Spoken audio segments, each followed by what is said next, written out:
impeachment do presidente Lula é um cenário viável nesse momento ou, na avaliação do senhor, ainda não? Ô, Brown, isso já começa a ser falado nos bastidores, tanto do Senado quanto da Câmara, porque a gente observa um desgoverno padrão Dilma, daí para baixo, né, um descontrole completo do dólar, a necessidade de, a passos largos, ampliar a taxa Selic, a chegar a pontos ali proibitivos de tomada de empréstimos por parte de empreendedores. Então eu fico muito preocupado, porque isso é mais uma grande pancada na possibilidade de geração de emprego, porque se hoje você vai em qualquer banco, você consegue uma taxa de rendimento do seu dinheiro de inflação, e uma inflação mais 7%, mais 8%. Quer dizer, quem é que vai tomar um empréstimo para fazer um empreendimento, para ter uma taxa de retorno de 5% ou 10%, com risco enorme?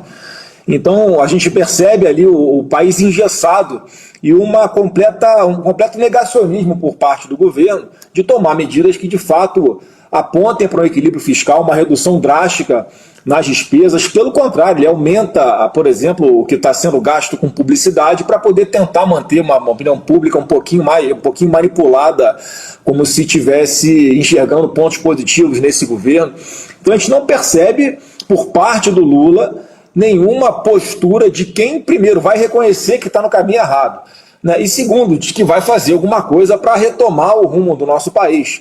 Então, no meu ponto de vista, é questão de tempo o seu impeachment, até porque já produziu, já realizou pedaladas fiscais, essas configuradas, consagradas, que não há possibilidade de retorno para que isso possa ser corrigido. Há representações de parlamentares da oposição já no Tribunal de Contas da União, e a gente espera que não seja necessário, mas não estamos vendo outro caminho, porque vamos esperar o Lula afundar o país como fez a Dilma para depois tomar alguma providência. Então está de parabéns a deputada Júlia Zanata pela sua postura e está só verbalizando aquilo que a gente já começa a ouvir com um pouquinho mais de força nos bastidores. Senador, vou convidar aqui para a conversa também os nossos comentaristas, o Bruno Musa e a doutora Kátia Magalhães, que estão aqui com a gente. Vai lá, Musa. Boa tarde, senador. Obrigado pelo seu tempo. Bom, eu sempre faço mais ou menos a mesma pergunta, mas diferentes óticas. O senhor mencionou muito claramente aí a respeito da necessidade, ou aplaudindo essa parte do impeachment, que eu acho que todos os fundamentos técnicos nós já teríamos. Inclusive, alguns artigos importantes de pessoas renomadas, falando sobre as pedaladas fiscais, gastos para fiscais da ordem de 100 bilhões de reais. 100 bilhões de reais que não estão passando por dentro do orçamento. Um PIB que está crescendo, eu já analisei profundamente isso nos meus canais, que cresce por impulso fiscal, expansão fiscal, ou seja, nós temos todo o terreno para isso. Não há vontade política por se tratar ainda de uma figura, digamos, proeminente da política brasileira, que faz parte da história brasileira, que é o Lula, porque, de novo, fundamentos técnicos, na minha opinião, nós temos. Como é visto isso no dia a dia aí dentro do Senado, senador? Olha, Bruno, eu acho que é uma questão de tempo, sim.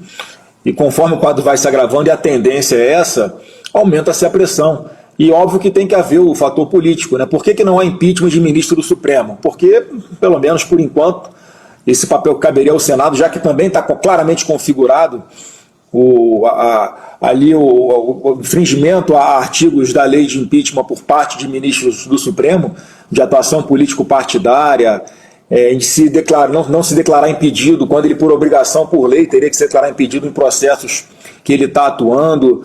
Então, assim, está configurado. Objetivamente, houve o crime de responsabilidade, como houve o crime de responsabilidade também do Lula, está configurado. E não tem o que ele possa fazer para corrigir, para esquentar isso, né, para burlar, por mais que o Congresso dê algum tipo de autorização, porque já foi cometida a pedalada fiscal, e não foi uma, foram várias.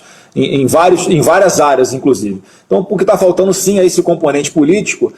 Mas, além disso, a gente não fala isso com felicidade, Bruno, porque é óbvio que cabe a nós da oposição buscar sempre ali o confronto com o nosso adversário político, mas é preocupação com o país, onde é que nós vamos parar, né, com a taxa de juros subindo desse jeito. O governo comemorando uma taxa de desemprego baixa, mas equivocadamente, porque a taxa de desemprego é medida por quem vai procurar emprego. A gente vê a quantidade de pessoas que estão no seguro-desemprego, portanto não estão procurando emprego, é astronômica, é recorde também no nosso Brasil. Mais recordes agora produzidos, dados do próprio TCU, do déficit, né, do prejuízo absurdo que esse governo está dando nas estatais, quer dizer, dinheiro do orçamento que ele tem que botar lá nessas estatais para poder fechar o balanço dela, para poder honrar com os fornecedores, né, os serviços que essas estatais prestam, tirando o dinheiro do orçamento onde tem que ser investido em segurança pública, em saneamento básico e um monte de outra coisa.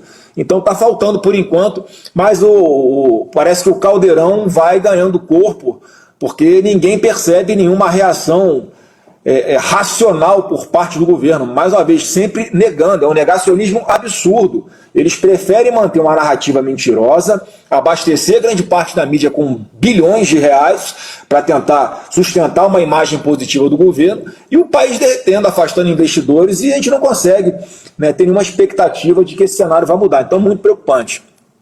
Doutora.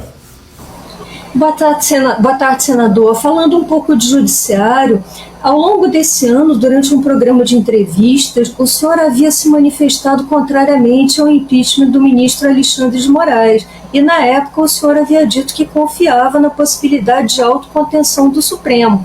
E eu pergunto, o senhor mantém essa posição, apesar de toda a escalada do autoritarismo, culminou, a meu ver, na recente prisão do general Braga Neto? E mais uma perguntinha nesse gancho de judiciário: como é que o senhor enxerga eventuais reformas constitucionais para a gente mexer estruturalmente nesse judiciário, em particular nas formas de ingresso e de remoção das carreiras da magistratura?